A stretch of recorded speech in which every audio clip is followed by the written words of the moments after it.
Welcome back. Excited to have you all here with me today. So, we did last week a reaction segment is the closest thing I would call it. We did that again earlier this week. This is the first kind of preview prediction kind of segment that I would be doing here. Talking about today, Heisman Trophy odds, coaches on the hot seat, not just for this year, although I will be using an article from The Athletic to talk about that, but also talking about some coaches that if they do poorly this year, they'll be under some pressure entering next year. Mainly talking about Big Ten coaches there. Hey, amazing. What's up? How are you doing? How are you all doing? All of you who are on this stream, comment how you're doing in the chat. We'll take a few seconds here to just talk to you all. LSU vs. FAR. I'm dreading the Nebraska-Michigan game. Wisconsin is the most beatable it's been in a long time, and we've just got to pray Blake Corum doesn't injure our starting linebackers. Yeah, or Donovan Edwards. I mean, Donovan Edwards could make one lethal cut, and it seems like Luke Reimer would just fall down a flight of stairs. That's Michigan running backs for you. I will have to say that I'm fortunate that I'm a fan of a team who is doing very well right now and that is meeting or exceeding preseason expectations. So for Husker fans and for Michigan State fans, I only felt your pain during the 2020 season. Only felt it during the 2020 season. Connor Yutzi, fantastic. Ryan Hobbs, will Iowa move on from Kirk if Ohio State blows them out? The answer to that question is no. I think Kirk and Brian Ferentz are able to reign over their serfdom as long as they would like. As long as, they go bowling and do the usual stuff. And, oh wow, buyouts $42 million? Yeah, I don't think I was paying that kind of money. Hi, Peter Shea. Anyone else? 15 of you all on here. I figure that you should get started. All right. So, first and foremost, I want to talk about coaches in danger. Coaches in danger that come to mind for me are Brian Harsin in the SEC. In the Big 12, it'd be Neil Brown from West Virginia. You could also say Eli Drinkwitz at Missouri is probably facing some kind of pressure, though he would more so fit into the section of in danger next season if he doesn't do well this season. I think that Tom Allen would fall in that same category. I think Pat Fitzgerald would fall in that same category for Big Ten. Scott Frost was already canned. Paul Chryst, who I would have never said was going to be fired this season or after this season, I would have put him at worst in the in danger next year category. He was fired out of nowhere. That was quite the meteor strike. So, yeah, Scott Satterfield at Louisville. Dino Babers has basically resurrected his job security, which I thought was dead, but no, it's not even undead. It just never died, and we kind of put him in a casket and forgot about him. But Dino Babers, he went out, he hired Robert Anae, and Robert Anae has transformed Garrett Schrader into a weapon. And Sean Tucker looks good. That Syracuse defense is solid. Last year they lost in a lot of close games. It seems like Syracuse, to me, Syracuse has done to itself what I thought Nebraska was going to do to itself. They revamped the offensive staff. They kept a lot of the defense there because the defense was the one good thing on the team. And at the end of the day, Syracuse is doing what I envisioned Nebraska to be doing. But Syracuse is doing it. So, yeah. An article described Kirk Ferentz as an unfireable god emperor. I think that has to be Off Tackle Empire. They have some pretty funny articles, and I'm actually going to read a paragraph from an article by Off Tackle Empire because it describes Purdue's fans' thoughts on how the Purdue-Wisconsin game is going to go. We'll get to that a little later. But I think that, specifically focusing on the Big Ten, because this is mainly a Big Ten-centered channel, but I also want to talk about Brian Harsin, because that whole ordeal interests me. I look at Pat Fitzgerald and Tom Allen as coaches that will very likely have some kind of trouble or pressure next year. I think that Mel Tucker could fall into that category along with Greg Schiano if they lose out. Like if both of them finish 3-9 or maybe 4-8, Greg Schiano far more likely for that to happen to his team than Mel Tucker. But I would list those four as coaches that could have their jobs in trouble next season if things continue to go very poorly this season, which it's halfway or a little over halfway for the season for every team. So a lot of the seasons have already been somewhat decided. But at the same time, teams they find ways to win. They get some juice in them, or maybe they fire a coordinator and it majestically works somehow, and they, string together a few wins. So nothing's for certain, and Scott Frost was really the only Big Ten coach this season on the hot seat, and he was gone before Big Ten conference play began. He was gone. He was out of there.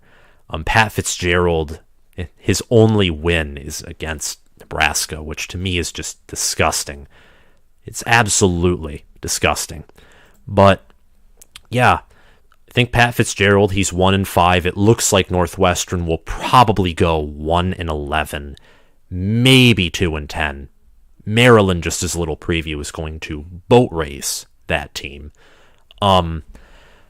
Tom Allen, they'll probably go 3-9. I predicted them to start out 3-0, which they did, and I predicted them to finish 3-9. So it looks like Indiana might exactly fill my schedule prediction for them, along with Michigan and Ohio State, who are currently undefeated right now, so on and so forth. Also, for Greg Schiano, kind of expected this to be a down year for Rutgers. I had them going 7-5. Mel Tucker, though, expected him to go 8-4.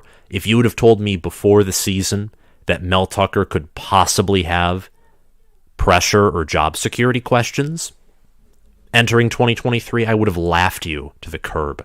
But now, they're 3-4. They're probably not going to beat Michigan or Illinois or Penn State. That would leave them at a likely 4-8, maybe 3-9, maybe 5-7. They're sitting at about the 3-5 win range right now, missing a bowl. I don't know what to tell you. I mean, after going 11-2 the prior year, there will be pressure with that result. Wolf 58, come on, James Franklin has got to be on the list if Penn State keeps doing Penn State things. I hate to say it, but they locked him down with a 10-year deal, Wolf, and that's fair.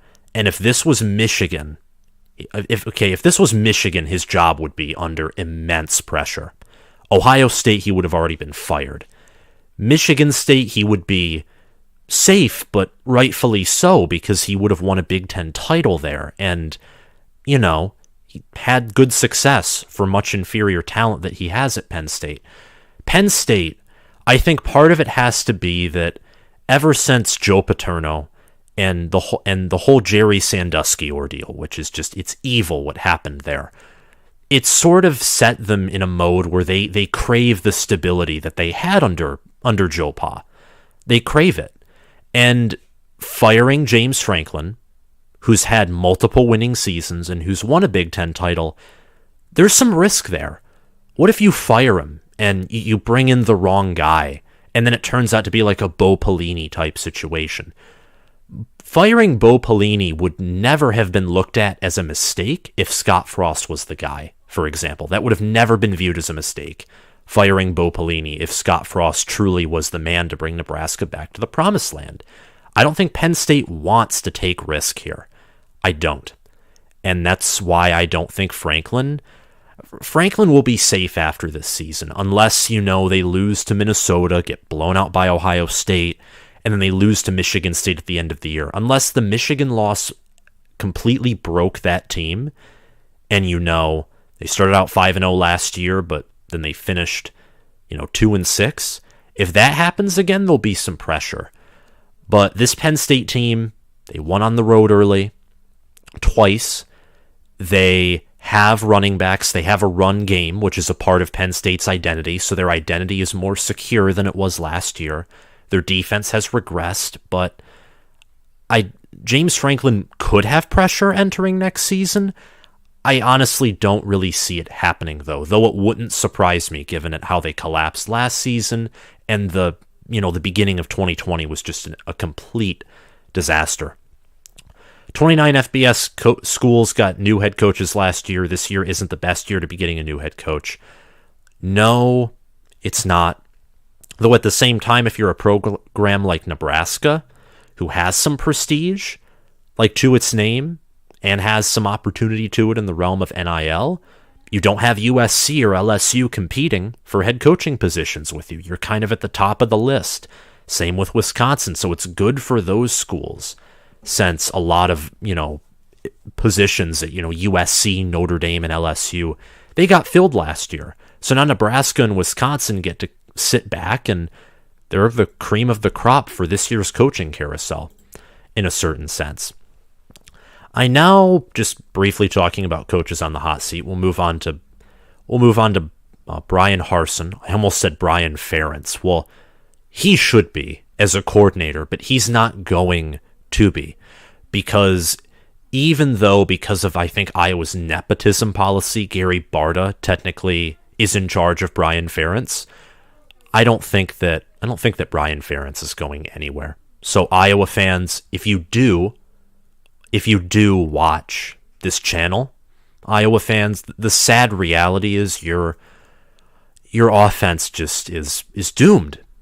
It's doomed until Kirk Ferentz probably retires, which might be very soon.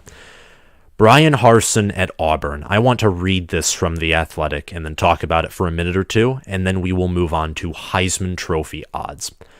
Brian Harsin at Auburn. This was such a bad fit from the start, reads The Athletic. The money people didn't want him. His 80 pushed for Harsin, then the 80 was pushed out. And the power brokers have left Harsin twisting in the wind. And not surprisingly, recruiting has suffered. With the Tigers having the lowest ranked class in the SEC, he entered the season on the hottest seat in the country, with the possible exception, I'd say the definite exception, of Nebraska's Scott Frost. If it was the hottest seat in the country, he probably would be fired by now, though that I do not know for sure. His team has done so little to cool things down, getting blown out by Penn State, squandering a lead to LSU, and they put up a fight against Ole Miss, but they still lost, and at the end of the day, a loss is a loss. The Tigers are 1-8 in their past 9 games against Power 5 opponents. Before then, I think they were 5-1 was their record.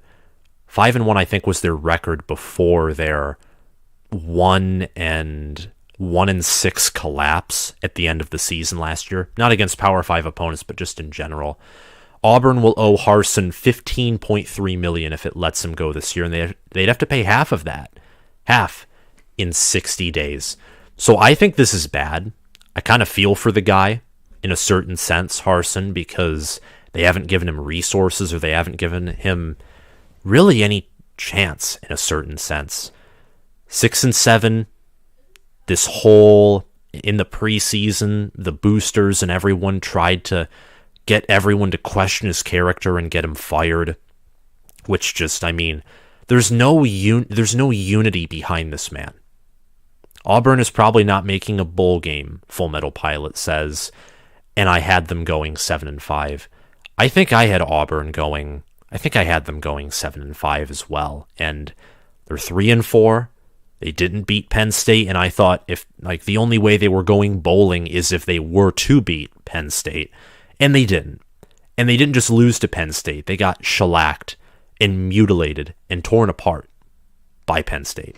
So Brian Harsin, he's going to be gone after this season. He's going to be gone. I'll check the chat, and then we'll get into Heisman Trophy odds, talking about CJ Stroud, Hendon Hooker, and Blake Corum, because those, as it stands, are essentially the top three. Caleb Williams is in there as well, and we'll talk about all these guys, because all these guys they're fantastic players, and there's a reason they're in the Heisman Trophy conversation. All right, Darren Zadina, go Big Red. Go Big Red indeed. If you beat Illinois, that would be quite the revenge from last year's season opening blunder. LSU vs FAR, 20. I already read that comment. 29 FBS schools getting a new head coach. Petershea, Scott Frost deserved to be fired. Indeed, he did. It really was a meme how he got fired with that missed field goal and losing to Clay Helton. Speaking of Clay Helton has a winning record against James Franklin and Scott Frost. James Franklin has a losing record to Scott Frost and Clay Helton. So that's all you need to know about James Franklin to make any decision on whether he can win big games. Portal of Wisdom. There were too many coaching vacancies last year. That's why Frost got a mulligan, but not for long, but it still may have doomed this year. Kiffin to Nebraska. I know that's what Corn Crazed.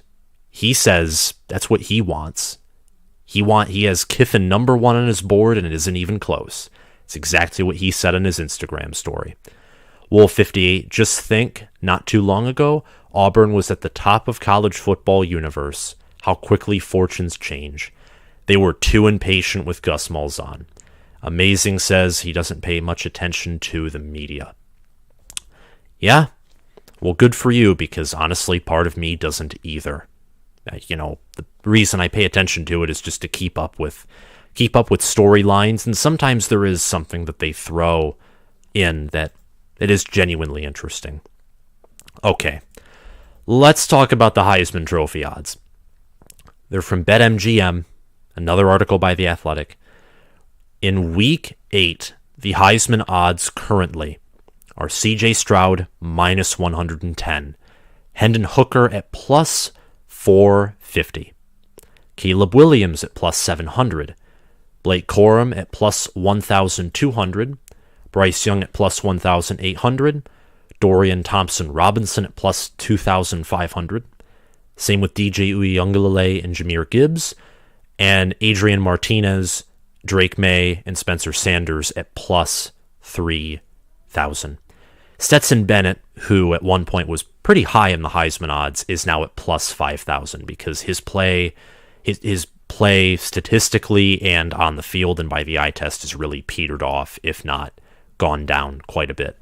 CJ Stroud, though, is the favorite by a mile. He is absolutely the favorite to win the award. Minus 110.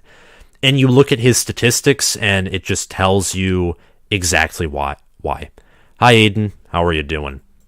CJ Stroud, 1,737 passing yards, 24 passing touchdowns, 3 interceptions, and a 94.4 QB rating, which is first in the nation.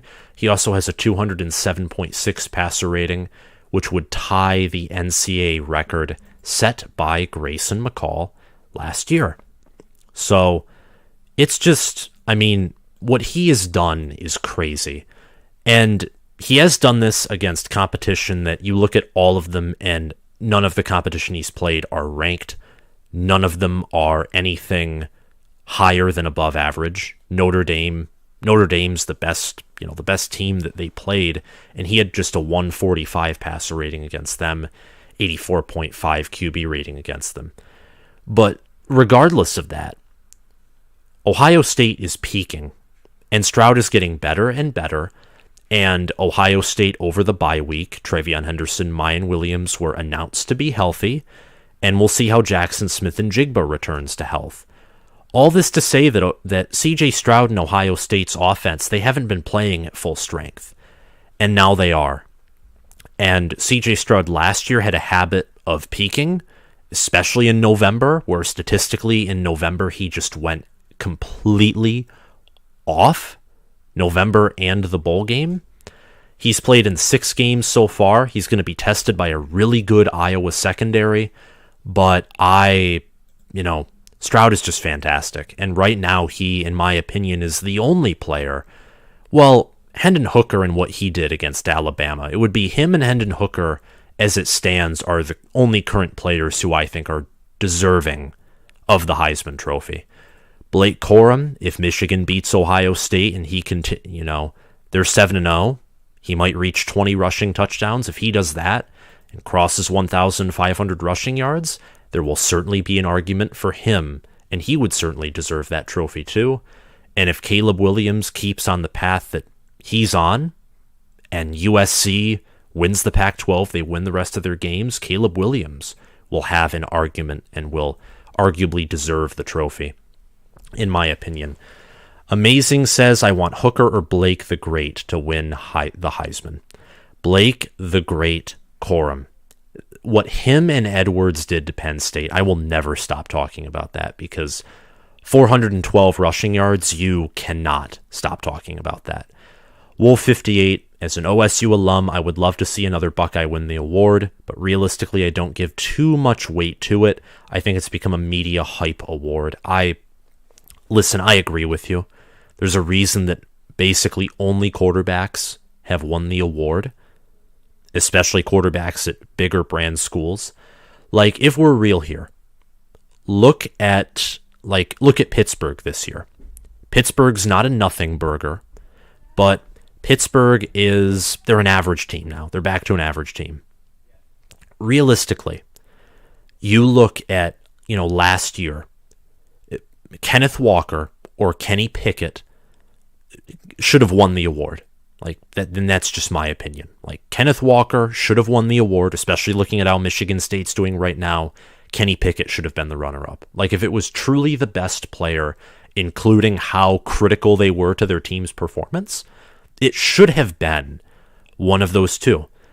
Bryce Young, this season and last season, you take him out, you replace him with the backup.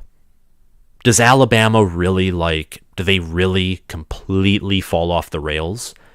No, they probably wouldn't reach the national title last year. They probably have an additional loss this year, but they'd still be good. They'd still be top 10, top 15. Kenny Pickett and Kenneth Walker, the schools they played for both played each other in a bowl game last year. Both of those teams didn't even look top 25 in their bowl games, and it only took Pittsburgh's starting QB to leave, and it only took Michigan State starting running back to leave, and both of those teams in that New Year's Six Bowl did not look top 25 one bit. 418. It's insane. That's near unheard of, even in Big Ten play. I don't know the last time that someone did that to a top 15 or top 10 Big Ten team. Does anyone know the last time that a top 10 Big Ten team allowed 418 rushing yards? I know Nebraska in 2012, when they played Wisconsin, though Nebraska was just top 15, allowed 400, 500 rushing yards to James White, Melvin Gordon, and Monte Ball. That in itself was a debacle, and that was crazy. And Will Anderson fell off hard. He did. He really did. He's having a very underwhelming campaign. That's for sure, and that's something I'm confident of. Let's talk about Hendon Hooker's stats, Blake Corum's, and Caleb Williams. Hendon Hooker, 1,817 passing yards, 15 passing touchdowns, only 1 pick, the second QB rating in the nation. His main storyline is that he had season-high passing yards against Alabama with 385. Season-high passing touchdown number against Alabama with 5. He also threw his first pick in that game, and he was sacked once, and he had his second highest passer rating of the season and his second highest QB rating of the season. 226 passer rating and a 94 QB rating, respectively. He also had 14 rushing attempts, 56 gained yards, no touchdown, with a long rush of 20. Hendon Hooker certainly has an argument to win the Heisman Trophy. In total, he has 87 rushing yards for 4.9 yards per carry and 3 rushing touchdowns.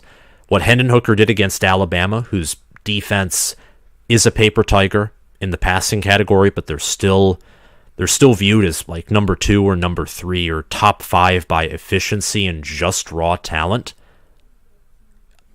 I mean, honestly, most impressive performance of the year so far, especially given the fact that he was strip sacked, or not. He wasn't strip sacked. It was a fumble. It was a bad play, bad handoff. I didn't look hard enough to see whether it was Hendon Hooker's fault or the running back's fault. Looks like it was more the running back's fault.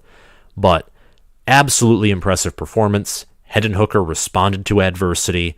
Him and Jalen Hyatt just, they put that offense in position to just strike Bama and repeatedly punch Bama until Bama was exhausted and lost. So Hendon Hooker certainly deserves a shot to win the award. Blake Corum with 901 rushing yards and 13 rushing touchdowns, averages 6.2 yards per carry. He had a career day against Maryland where he had 243 rushing yards for 8.1 yards per carry and 2 rushing touchdowns. Against Penn State, he had 28 attempts for 166 rushing yards for 5.9 yards per carry and 2 rushing touchdowns. Donovan Edwards that day actually led Corum in rushing yards and a rushing long. Donovan Edwards had a 67-yard rushing touchdown. Blake Corum had a 61-yard rushing touchdown. And Edwards that day had 173 rushing yards. Blake Corum overall, against MSU, he will likely eclipse that 1,000-yard marker, which will be huge. He'll probably get another rushing touchdown or 2 or 3. And what him and Michigan have done in running the football, offensive line play, it's fantastic. Call it what it is. And finally, Caleb Williams at USC, 1,971 passing yards, 19 passing touchdowns, 1 interception, 9th QBR nationally, and he has a passer rating of 162.3. Hendon Hooker's passer rating on the year is a 187.7. So CJ Stroud, by passer rating, leads everyone by a mile. QB rating, he leads Hendon Hooker by 3.2 points. Leads Caleb Williams by 8.4 points. I think Dorian Thompson-Robinson and Cameron Rising, 2 quarterbacks in Caleb Williams' own conference, have higher QBR numbers than Caleb Williams does. I would argue that Caleb Williams, he's high mainly because of the media hype surrounding him in USC. Dorian Thompson-Robinson, I would argue just by his play and the fact that he's on a team that talent-wise is inferior and not as well known. Dorian Thompson-Robinson, I would say, deserves the award more than Caleb Williams does, for sure. And I will not take that back. Cornhusker Corner, Monte Ball versus Nebraska. Levante David was on that defense. Indeed, he was. Hummus Hero, some people are saying Anderson is playing not to get injured. That might be an excuse. I think that the Tennessee game showed this about Will Anderson and this Alabama team. This Alabama team has some issues, specifically some issues of entitlement, lack of mental toughness. They're just not Bama. They aren't. And it's not even, you can blame Bill O'Brien or Pete Golding all you want. And at the same time, I mean, there's some to blame for that, especially Pete Golding for letting DeMarco Helms or letting whoever's number 2 on Alabama was just getting destroyed. Absolutely destroyed by Jalen Hyatt. I mean, imagine what Cedric Tillman would have done to that poor safety. It's crazy. I mean, Will Anderson saying that the team was suffering from anxiety, that's a testament to what the Tennessee Vol fans did in Neyland Stadium. It's also a testament to the fact that, listen, if this Alabama team came up and played Ohio State in the Shoe, Michigan at the Big House, and maybe just by sheer environment playing Penn State in Happy Valley, you would see penalties, you would see false starts, and if they played at Michigan and Ohio State right now, I would tell you that the Buckeyes and the Wolverines would break. They would break that Alabama team. It'd probably take 3 quarters, but you would hear the moment in the crowd, and you would see the moment on the field when Alabama would just lose it. Georgia's better than Alabama. Tennessee's better than Alabama. Michigan, Ohio State are better than Alabama. There might be a lot of teams, like more than what I just listed, who are better than Alabama. This Alabama team, I have them at 5th, mainly because of Bryce Young, Cameron Latu, and the fact that I trust Nick Saban. And the fact that they have, the most raw talent in the nation. You change just one of those things, they're probably in the fringe of my top 10, if not outside of my top 10. Honestly. That's the honest answer. So, that's the Heisman odds. Little talk about Nick Saban in Alabama, which I'm actually going to, I almost want to talk about it a little more, but only have 10 more minutes. So, I want to get into the scoreboard, talking about week 8, week 7, and then, it's been a good night. It's been a good stream. So thank you guys all for the support. But now let's get to the scoreboard. And first and foremost, talk about Iowa and Ohio State. Ohio State's favored by 30. At the time I made my prediction video, they were favored by 29. I expect Iowa to cover. Listen, I get Iowa's 3-3. I get that they lost to Illinois, lost to Iowa State. And I get that if not for a late touchdown against Michigan, they would have lost by 20 to that Michigan team. But what the world forgets to tell you is that Michigan was the best defense that Iowa played. And Iowa was able to, through actually decent scheming by Brian Ferentz, able to match up their tight ends with Michigan's defensive backs. And Michigan defensive backs, I'm trying not to completely use the transitive property here. It's okay to somewhat use it as long as you use it in, along with a bunch of other ingredients. You can't use one ingredient and make a good cake. It's impossible. That's one reason. Michigan's defensive backs and Michigan's defense as a whole is better than Ohio State's. And if Iowa has that same exact game plan they planned against Michigan State, well, Cameron Brown and Denzel Burke are going to be torched by Sam Laporta.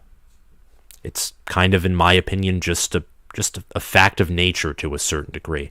If Iowa schemes that way, and if Denzel Burke and Cameron Brown in that secondary continue their coverage woes, which isn't always a guarantee.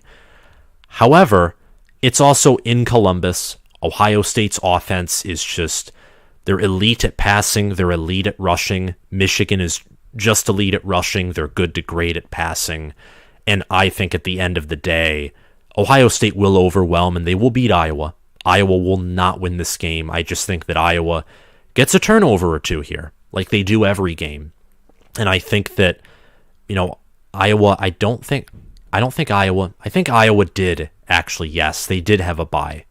They did have a bye last week. Both teams had a bye last week, and I don't know. I just think that Iowa here covers. I think that a lot of people are overlooking that Iowa defense, and defenses like that are that good, let me tell you something. A defense that is that good, like 2018 Michigan State good, those defenses don't lose by 30 points. Or 2021 Nebraska good. They weren't good statistically, but you just knew that they were good. They were able to keep everything close. Those defenses don't lose by 30 points. They just don't. Wolf 58, are we seeing the beginning of the end of the Alabama dynasty? I think that's too early to tell. I do think that there are certainly some cracks in the staff. There are cracks in the staff and in the depth chart that need fixing. Look no further than Alabama's wide receiver room. A, how Jermaine Burton is just undisciplined on and off the field. And B, how, including Jermaine Burton, everyone on that team just struggles to catch the football and make plays. Bryce Young and Cameron Latu are the passing offense. UT Martin versus Tennessee, that'll be a Tennessee win. It's good that Tennessee gets an easy team like this so they can rest and recover mentally and physically after a big emotional win over Alabama. Syracuse versus Clemson. I like Clemson to win this game outright, but I think Syracuse will cover, and I will be rooting for Syracuse to win this game. And this is my looking at this matchup as of tonight. I want to look into that matchup in greater detail, and I plan on releasing predictions in a post early Saturday before the games begin. But as of now, I look at this. Clemson's favored by 13.5, and I'd say Syracuse, their defense, their run game, Garrett Schrader looks like the better quarterback than DJ Uiagalelei, and statistically he's not, but guess what? Clemson's that much more talented than Syracuse is. They are. Though Syracuse is a much better OC in Robert Anae than Clemson's Brandon Strader.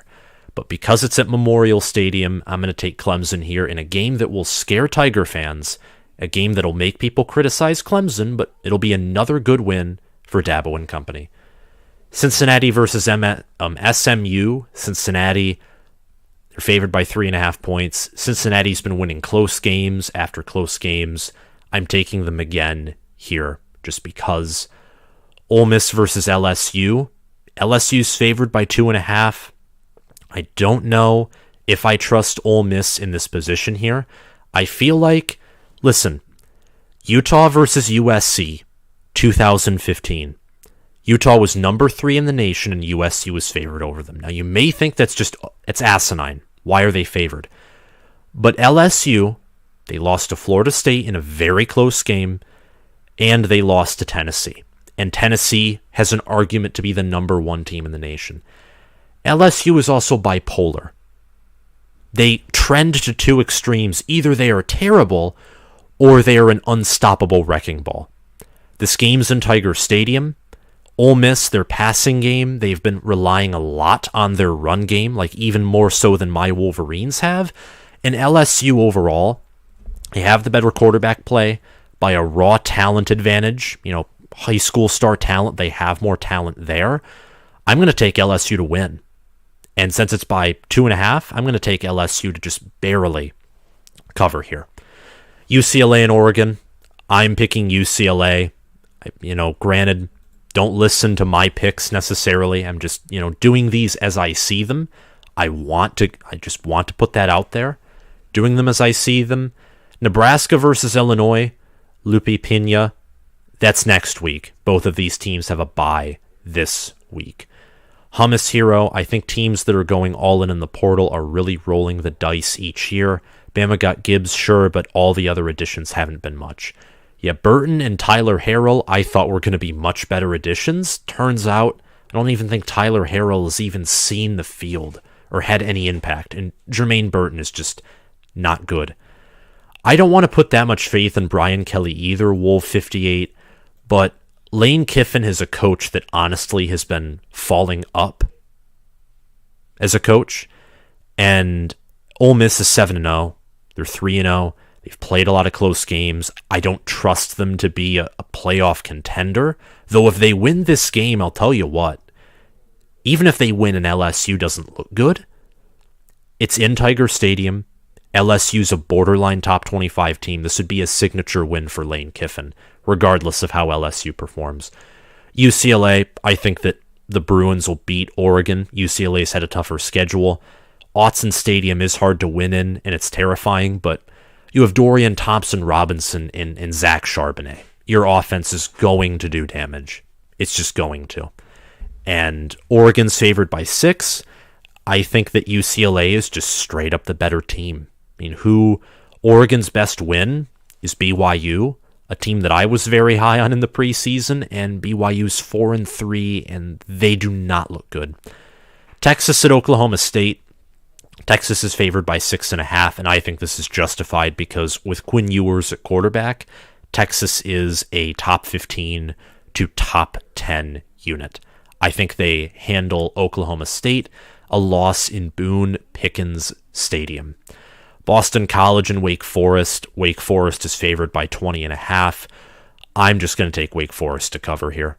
It's at Wake Forest, and Wake is one overtime away from beating Clemson and being 6-0 and undefeated. Just like their run last year, I think they were 7-0, maybe 8-0 before sustaining their first loss of the year. Tulane and Memphis, I'm not even going to pick that game because I have to admit I don't know anything about those teams.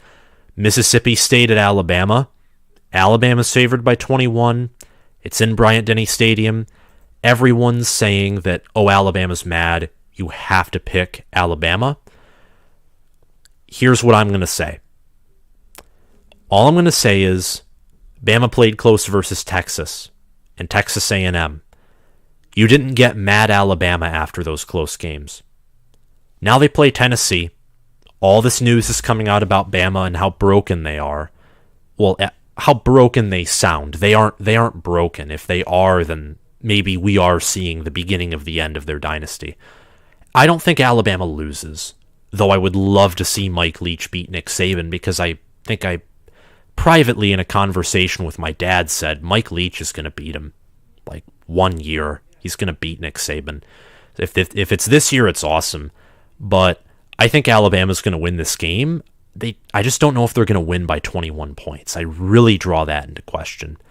Penn State versus Minnesota, the whiteout. That's going to be a game that I am going to give a preview and prediction for tomorrow, so I'm not going to give a preview or prediction of that game. Save it for tomorrow. And then Kansas State versus TCU. Kansas State Wildcats, 5-1, 3-0 in the Big 12. TCU 6-0, 3-0 in the Big 12. This is an interesting game. It's a night game on FS1. TCU is at home. They are undefeated.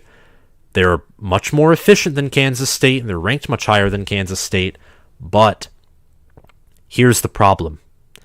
Kansas State has Deuce Vaughn and Adrian Martinez. They have a coach who's 3-1 versus Oklahoma. Their staff, Chris Kleeman, Joe Klanderman, and Colin Klein, look like a biker gang that will viciously beat and drag their victims on the road while driving at 80 miles per hour. That's what Kansas State is in a nutshell. They're physical. They like to run the football. They're good in the trenches with Cooper Beebe at offensive line, and they have a defensive end whose name I forget, but he's ranked high on every website. Kansas State versus TCU is going to be an interesting game, and it's a game that I'm actually going to try and make a preview and prediction video for tomorrow, and probably release that tomorrow in the afternoon. So I will not give a prediction for that game either. And I'm going to read the chat, and then we will be done. Hummus Hero, Mike Hart is the best running back coach and recruiter in America, it might be safe to say. Blue, we did it last year. Talking about, don't know what you're talking about there. But chat's been very active. We've all been active tonight. I'm going to get a better setup here very soon, along with beginning to use templates in OBS to increase the experience for you all. Amazing saying it doesn't matter if JSN comes back. It's all about Michigan's scheme against OSU. I agree with you there. Ohio State's wide receiver room was better last year than it was this year. Michigan never stopped Ohio State's pass game because that's impossible. What Michigan did was played the ultimate bend but don't break game, and it worked. Michigan can do that again this year. And Michigan, listen, Ohio State's defense has gotten a lot better, but you know what's also gotten a lot better? Michigan's offensive line and explosiveness at running back has gotten much better. Michigan is a QB who can scramble out of pressure and pick up first downs. You really did not have that last year. Michigan has a quarterback that he doesn't have the same awareness Cade does, but he just throws better. And Michigan's wide receivers are better too. Michigan's D-line as well is better at stopping the run than they were last year. So Michigan and Ohio State, I think, are better versions of themselves last year, which makes the matchup in Columbus, November 26th, that right there, that's the game of the year. The national title. And part of me's, part of the reason I came to that conclusion was how Ohio State's been playing this whole year, how Michigan beat Penn State, and the cherry on top was hearing Mike Valenti say it as well. The national champion is coming between Michigan and Ohio State, and I have a feeling that they will rematch for it. Yes, I have a feeling that they will face each other in the regular season, and they will rematch each other for it in the college football playoff. Maybe that won't happen. That's not a prediction of mine necessarily. It's a prediction of mine that it will be the game of the year, but I have a really big feeling, enough to probably make it an official prediction, that they will meet twice this year, because those two teams are just that good. Just that good. P. Go Vols. Also expect Michigan to beat Ohio State again. Really? A Tennessee fan who really has no stake in either team picks Michigan to beat Ohio State. Why do you say that? Portal of Wisdom. Adrian Martinez is redeeming himself this year, looking like he did in 1 year at Nebraska. I think they will beat TCU. Adrian Martinez, he has not been passing the ball a whole lot, but let me tell you, he is looking good. Nebraska and the scheme they ran and the losing mentality they had, the inferior coaching they had, was definitely the problem. Because raw talent-wise, you give him a good QB coach and a good supporting cast, it would be awesome. Like if you replaced J.J. McCarthy with Adrian Martinez, Michigan's pass game would probably be the same as last year's. It would regress. But can you imagine the rushing attack that Michigan would have? Like the amazing O-line they have, the great running back duo they have, and then putting Martinez in that system? Imagine what Michigan's running attack would be. It'd be unstoppable. It would be absolutely unstoppable if you put him in that backfield. And it's the same thing for a lot of schools if he were to go to that, need good QB play. I mean, Martinez is near top 25 in QBR. And in recent games, his numbers have just been getting better and better. I mean, he's talented. And I said that last year, and I supported him last year, and everyone was just saying, oh no, it's what he does. It's like, no, it's not all on him. Nebraska's failures weren't. It wasn't all on him. P, love all of college football, but Michigan's defense and controlling offense will frustrate the Buckeyes. Give me blue by 10. Bold, and I like it. Adrian Martinez's success at Kansas State, it really shows how bad Scott Frost was, really. Michigan's a second-half team. I agree with that. And listen, their achievements have shown that too, like on the field and what they've done. I mean, even last year against Ohio State, Michigan closed it out in the second half. I would much rather have a team that hangs on in the first half and has a great second half than a team that goes up big in the first half but hangs on for dear life as the opponent comes back in the second. And that's all I have to say for this video, guys. If you liked it and you haven't subscribed yet, please do so. I'm going to have these twice a week, Monday and Thursday at 7 p.m. And I'm excited for you guys to see me on the next one, and excited for you guys to, keep supporting this channel. And I'm excited for this channel to reach 10,000, 15,000, 20,000, and so on. We have a good community here. The community's only going to grow. The content's only going to grow. The quality's only going to grow. So thank you all for the support, and I will see you later. Thank you, and good night.